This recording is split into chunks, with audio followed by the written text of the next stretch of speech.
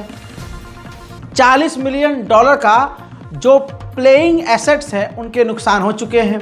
6 sport playgrounds तबाह कर चुका है। बड़े जो स्टेडियम हैं उनको भी इजराइल 6 बड़े स्टेडियमों को तबाह कर चुका है। 40 स्पोर्ट क्लब कंप्लीटली इजराइल ने डिस्ट्रॉय कर दिए हैं और लगातार वो निशाना बना रहा है। इजराइल की बमबारी के डर की वजह से फिलिस्तीनी अपने इलाकों को एक बार फिर से छोड़ने पर मजबूर हैं।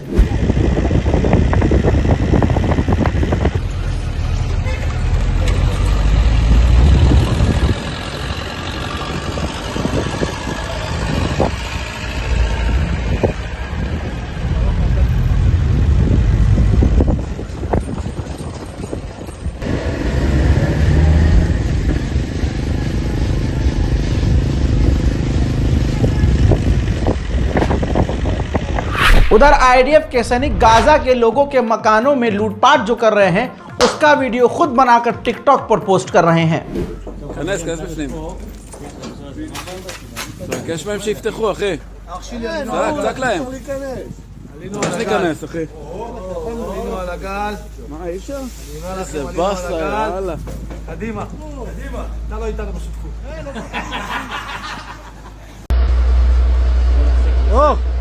מה אתה עושה כביסה? לא הבנתי שזה כביסה. מה לא עובד? למה לא עובד פה הכל? תעשה כביסה, נו יאללה. תחץ על הסטארט שם. यूएन ने बताया है कि हमारी डेलीगेशन नॉर्थन गाजा और गाजा के इलाकों से घायल बच्चों को निकालना चाहती है, लेकिन इजराइल उन्हें रोक रहा है और अंदर जाने नहीं दे रहा है, न वो बच्चों को बाहर ले जाने दे रहा है। इजराइल चाहता है कि बच्चे, बुजुर्ग, बूढ़े वहीं तबाह होकर मारे जाएं। उधर यूएन ने यह भी कहा कि गाजा, लेबनान और सीरिया की सिचुएशन दिन प्रतिदिन बेकार होती जा रही है। ट्रंप नाम का एक ऑर्गेनाइजेशन भी है, ट्रंप ऑर्गेनाइजेशन। जाहिर सी बात है ये डोनाल्ड ट्रंप की ही ऑर्गेनाइजेशन है। ये ऑर्गेनाइजेशन जेरूशलम में एक 5 स्टार लग्जरी होटल बना रहा है। सिर्फ 8 दिन के अंदर 285 फिलिस्तीनियों को गाजा के अंदर इजराइल ने कत्ल कर दिया है। मेरे दोस्तों, 100 देशों की जो निंदा थी, रिक्वेस्ट भी थी, 100 यूएन के मेंबरों ने, 100 देशों ने इजराइल की निंदा की कि आपने जो एंटोनियो गुटेरेस को बैन किया है हम उसके खिलाफ हैं। तो इजराइल ने जवाब दिया कि हमें इस निंदा से कोई फ़र्क नहीं पड़ेगा, हम बैन एंटोनियो गुटेरेस पर लगाए रखेंगे। मेरे दोस्तों, जापान की एक ऑर्गेनाइजेशन को नोबेल पीस अवार्ड मिला है। आपकी स्क्रीन पर ये वो व्यक्ति है कि जब नागासाकी, हिरोशिमा पर अमेरिका ने बम परमाणु मारा था तो 36,000 टन के बमबारी उसने किए थे। इन्होंने खुद बताया है कि मैंने सोचा था कि इस बार नोबेल प्राइज़ विनर जो होंगे वो गाज़ा में वो लोग होंगे जो काम कर रहे हैं, बच्चों की जान बचा रहे हैं। ये तोशियुकी मिमांग नाम के व्यक्ति को नोबेल प्राइज़ मिल गया। तो इन्होंने कहा कि मुझे लगता था कि फ़िलिस्तीनियों को ये प्राइज़ मिलेगा और उन लोगों को प्राइज़ मिलेगा जो वहाँ पर हार्डवर्क कर रहे हैं। गाज़ा के बच्चों का खून बह रहा है उनके वालिदैन के हाथों में, लगातार उनको मारा जा रहा है। गाज़ा बिल्कुल आज वही हो गया है जैसे 80 साल पहले जापान था। ज़रा सोच के देखिए, उन्होंने खुद कहा कि 36,000 टन बम मारे गए थे जापान पर और गाज़ा पर वही 82,000 टन मारे जा चुके हैं। मैक्सिको में पहली बार महिला राष्ट्रपति बनी। खौफनाक और डराने वाली बात यह थी अब तक कि वो महिला यहूदी थी, लेकिन जब वो राष्ट्रपति बनी तो उन्होंने दिल ही जीत लिया। उन्होंने कहा, उस यहूदी राष्ट्रपति, मैक्सिको की महिला राष्ट्रपति ने कहा, यहूदी राष्ट्रपति ने, कि हम मांग करते हैं जो एग्रेशन इजराइल फिलिस्तीनियों पर कर रहा है, हम मांग करते हैं कि जैसे हमने इजराइल को मान्यता दी हम फिलिस्तीन को भी मान्यता दें। मेरे दोस्तों, ये बड़ा ज़बरदस्त अपडेट है और बड़ी खुशी की बात है। अगर ऐसे हक बोलने वाले लोग हों तो शायद कुछ बेहतर हो सके। उधर एर्दोगान ने तुर्की के राष्ट्रपति ने कहा कि इजराइल सीधा तुर्की के लिए और डायरेक्ट पूरी दुनिया के लिए अब सीधा खतरा बन चुका है। गाजा के अल बुरूज के इलाके में पिछले 1-2 हफ्ते से इजराइल बमबारी कर रहा था, गोलीबारी कर रहा था। अब उसने ऐलान किया है कि अल बुरूज का इलाका अब सेफ है और यहाँ का ऑपरेशन खत्म कर दिया है हमने। उधर में दोस्तों इराकी संगठन ने इजराइल के ऊपर ड्रोन लॉन्च किया। उस ड्रोन के ऊपर हसन नसरुल्लाह की तस्वीर लगाकर लॉन्च किया गया था। गाजा के इलाकों पर कब्जा करके, घरों पर कब्जा करके इजराइल के सैनिक प्रेयर कर रहे हैं।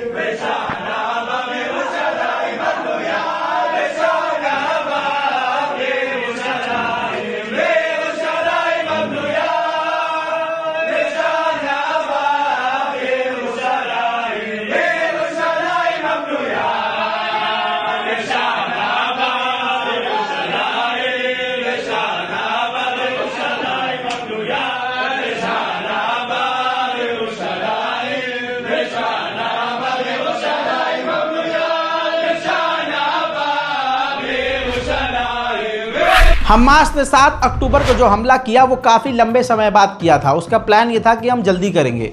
उसको उम्मीद थी कि हमारे इस हमले में ईरान और हिजबुल्लाह ज्वाइन करेंगे, लेकिन ऐसा नहीं हुआ। फिर उसके बाद हमास को अपने ही दम पर 7 अक्टूबर को इजराइल पर हमला करना पड़ा। वहीं इजराइल रिवर्स माइग्रेशन फेस कर रहा है। रिपोर्ट आपकी स्क्रीन पर है।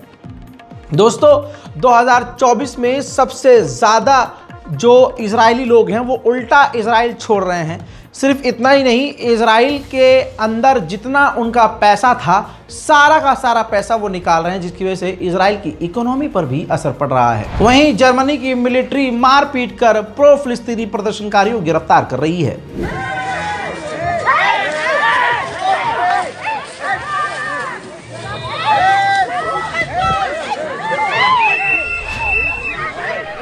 वहीं मेरे दोस्तों जो यहूदी मारे गए हैं गाजा और हमास में, उनके परिवार वाले उनको याद करके मातम कर रहे हैं, रो पीट रहे हैं, शोर मचा रहे हैं। कमाल की बात यह है कि दुनिया इनके वीडियोस को शेयर कर रही है, लेकिन गाजा और फिलिस्तीन के लाशों के टुकड़े दुनिया दिखाने से डरती है।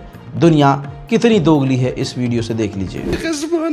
התקדמנו בכל מקום, התעסקת בבנייה של הבית שלך, התעסקת בילדים שלך, אבא נהרץ, בעל נהרץ। वहीं ऐसे ही एक सेना का जवान इजरायली अपने रिश्तेदार के मारे जाने पर, जो लेबनान और गजा में मारे गए हैं, चीख चीख कर कहता है कि लेबनान हमारा है और हम बदला चाहते हैं, अभी के अभी बदला चाहते हैं, हम सबको मार डालेंगे और पूरे लेबनान और गजा पर कब्जा करेंगे। ואנחנו נגרש אותם מאדמתנו, כי פה זה אדמתנו, ולבנון זה אדמתנו, ועזה זה שלנו, ואין מצב שאנחנו לא נגרש אותם הטמאים האלה שהם מחללים יום ויום את הר הבית ואת ירושלים וכל מקום שהם דוחים. אנחנו נגרש אותם מפה.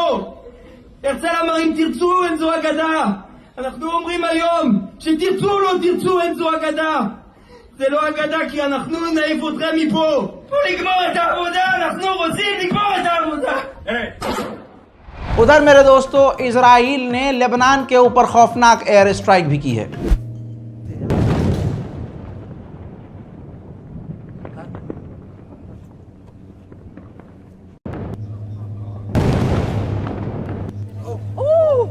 उधर नेतन्याहू एक टीम बनाकर, कैबिनेट बनाकर ईरान के मुद्दे पर मीटिंग करने वाला है। वहीं खबर यह भी आ गई है कि इजराइल हमला करने को तैयार हो गया है। अमेरिका के साथ कोऑर्डिनेट करके सीधा ईरान पर हमला करने को तैयार हो गया है। मूसाद के हेडक्वार्टर के करीब ईरान ने जब हमला किया था पिछली बार, तो खबर यह आ गई है, वीडियो आ गई है, विजुअल देखिए। ईरान ने जब हमला किया तो मूसाद के हेडक्वार्टर के पास अमेरिकी एयर डिफेंस सिस्टम तैनात था। ईरान की मिसाइलों ने उस अमेरिकी एयर डिफेंस सिस्टम के ही रडार को तबाह कर दिया था। यानी ईरान की मिसाइलों का जलवा अभी तक जारी है और इजराइल के नुकसान बड़े बड़े सामने आ रहे हैं। हज़रात इस रिपोर्ट को शेयर कीजिए, इस बारकोड का इस्तेमाल कीजिए ताकि गाजा और फिलिस्तीन की मदद के लिए हम कुछ कर सके। रिपोर्ट शेयर ज़रूर कीजिएगा, आप मेरा कमेंट में लिखिएगा। हमारे चैनल रज़ाग्राफी अनस्क्रिप्टेड को सब्सक्राइब कीजिएगा। भारत के अंदर क्या हो रहा है, क्या नहीं हो रहा है, नेशनल प्राइम टाइम रिपोर्ट देखने के लिए हमारे दूसरे चैनल, मेन चैनल रज़ाग्राफी को जाइए, सब्सक्राइब कीजिए, देखिए। मैं हूं रज़ा और आप देख रहे थे रज़ाग्राफी अनस्क्रिप्टेड। जय हिंद।